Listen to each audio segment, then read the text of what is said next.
দেহাদি কয়ামি অতিক্ৰমী অভয়া সুহুত ব্ৰহ্মত পৰিউত্তম ৰাম ভয়া সুহুত ব্ৰহ্মত পৰিউত্তম এতেকে জানা ইটো লোকে বেদটো প্ৰখ্যাত হুয়া আছে মোৰ নাময়ীটো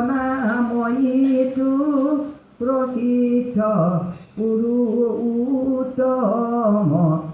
কৃষ্ণই কৈ আছে অৰ্জুনক, হে অৰ্জুন, আমি বহুত মনুষ্য দেহা অতিক্ৰম কৰি যেনেকৈ অৱতাৰ ধৰি আমি ব্ৰহ্মাত কৰিও উত্তম শুদ্ধ হৈ আছোঁ। বহুত মনুষ্য জনম ধৰিছোঁ আমি। হে অৰ্জুন, অৰ্জুনক বুজাইছে, এতেকেহে জানা। গতিকে তোমালোক এই লোক মনুষ্য লোকে এই কথাবিলাক বেদত প্ৰখ্যাত হৈ আছে। বেদত সমস্ত কথা আছে আৰু বেদত যিটো পাবা মোক, সেই বেদত মোৰ প্ৰসিদ্ধ পুৰুষোত্তম।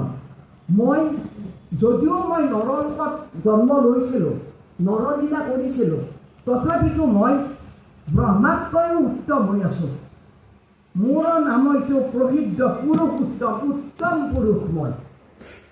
নিজেই কৈছে কৃষ্ণই, মই উত্তম পুৰুষ উত্তম। কত দেহা অতিক্ৰম কৰিছোঁ মানৱ জনম ধৰি যুগে যুগে। গতিকে হে অৰ্জুন, তোমাক কি বুজাম? হনুমান পেলাই দিছিল যে এই বুজাই আছে। তাৰপিছত ভাগৱত প্ৰশংসা কৰিছিল।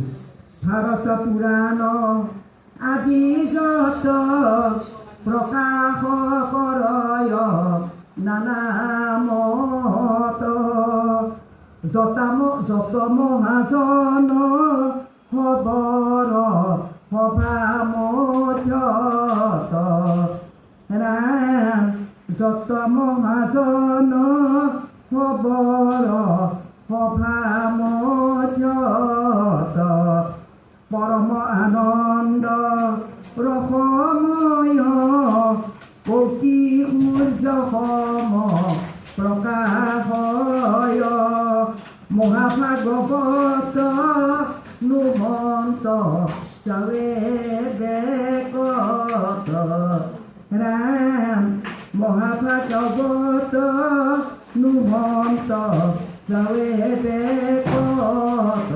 তাৰমানে ভাৰত পুৰাণ মানে ভাৰতত যিমানবোৰ বেদৰ পৰা উপনিষদ, 4 বেদ, 14 শাস্ত্ৰ, 17 পুৰাণ, এই যে পুৰাণ ভাৰত পুৰাণত, ভাৰতৰ যিমান পুৰাণ আছে